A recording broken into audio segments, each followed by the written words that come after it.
Dans Touche pas à mon poste, Jean-Marie Bigard s'est confié sur la dépense la plus folle qu'il ait faite. Il s'est offert un bolide italien.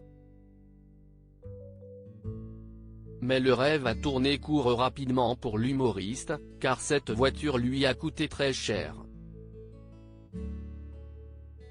Après avoir fait son retour dans les grosses têtes, Jean-Marie Bigard a rejoint l'équipe de chroniqueurs de Touche pas à mon poste depuis quelques semaines. Une participation qui réjouit l'humoriste. Il n'a pas caché son bonheur, ce lundi 28 novembre, de compter parmi les intervenants du programme.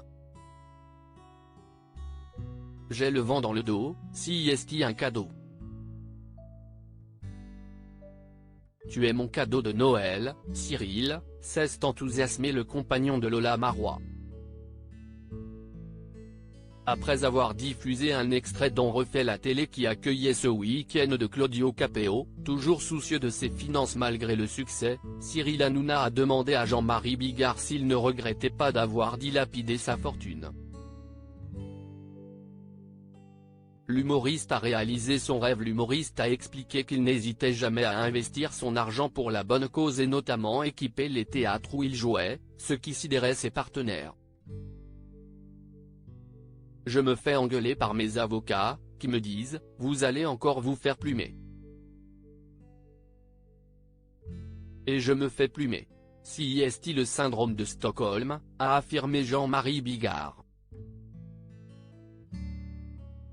Interrogé par Mathieu Delormeau, il a accepté de se confier sur l'une de ses plus folles dépenses.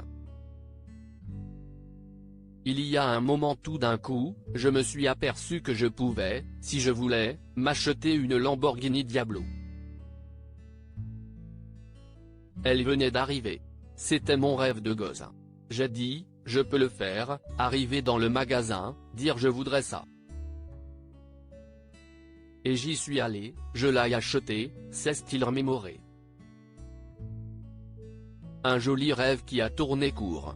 Les chroniqueurs pensent à Benjamin Castaldi en entendant le récit de Jean-Marie Bigard. La très jolie voiture a en effet coûté très cher en entretien à Jean-Marie Bigard, le tiers de son prix en 1 an et demi à peu près. Sans compter que le bolide a perdu très rapidement de sa valeur et le cours de la monnaie italienne n'a pas aidé l'humoriste à rentabiliser son investissement. Elle a décoté au point que 2 ans après, la voiture valait à peine les 2 tiers de la somme que je l'avais achetée, 2 ans avant, a-t-il détaillé. Un récit qui en a bien évidemment évoqué un autre chroniqueur. Benjamin Castaldi avait lui aussi raconté comment il avait placé beaucoup d'argent dans une voiture. À perte. J'ai fait toutes les conneries possibles et imaginables avec l'argent. Par contre, j'ai fait énormément de bonnes choses et ça, je ne le regrette pas, a malgré tout nuancé Jean-Marie Bigard. À lire aussi je gagnais jusqu'à 7 millions d'euros.